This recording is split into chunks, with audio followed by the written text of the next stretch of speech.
તો જય માતાજી મિત્રો, સ્વાગત છે ફરીથી એક આપણા નવા વિડીયોમાં।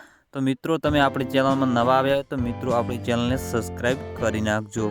તો મિત્રો બધા જ મિત્રો ખુશીબેન ઠાકોરને તો બધા જ ઓળખતા હશો। તો મિત્રો ઘણા સમયથી ખુશીબેન ઠાકોરનો વિડીયો ઇન્સ્ટાગ્રામમાં વાયરલ થઈ રહ્યો છે। તો મિત્રો જે મિત્રો વિડીયો જે વાયરલ કરી રહ્યા છે તો મિત્રો હું તેમને એટલું કહેવા માગું છું, તો મિત્રો આ વિડીયો તમે વાયરલ ના કરશો। કાલે આ બેનનો વારો છે તો કાલે તમારી બેનનો પણ વારો આવી શકે છે। તો મિત્રો જેમ બને તેમ વિડીયો તમે બધા જ ડિલીટ કરી નાખો તો સારું જ છે।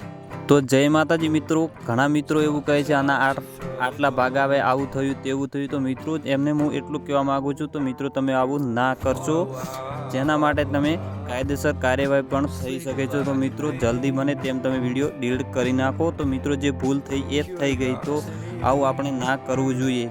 જે ભૂલ થઈ તે મિત્રો જે થઈ, તો મિત્રો આપણે આવું ના કરવું જોઈએ। તો મિત્રો તમારું શું કહેવું છે તો કોમેન્ટમાં જરૂરથી જણાવજો। તો મિત્રો તમે આપણી પહેલી ચેનલમાં નવા આવ્યા હોય તો આપણી ચેનલને સબસ્ક્રાઈબ કરી નાખજો। અને જે મિત્રો ખુશીબેનનો ઠાકોરનો વિડીયો જે વાયરલ થઈ રહ્યો છે તો મિત્રો બને તેમ જલ્દી બધા જ ડિલીટ કરી નાખો। તો જય માતાજી મિત્રો, જે ભાઈએ આ વિડીયો વાયરલ કર્યો છે તે બને તે વિડીયો ડિલીટ કરી નાખજો, ન કે કાયદેસર કાર્યવાહી થઈ શકે છે। તો મિત્રો જલ્દી તમે કોમેન્ટમાં જણાવજો। गजब बेइज्जती है।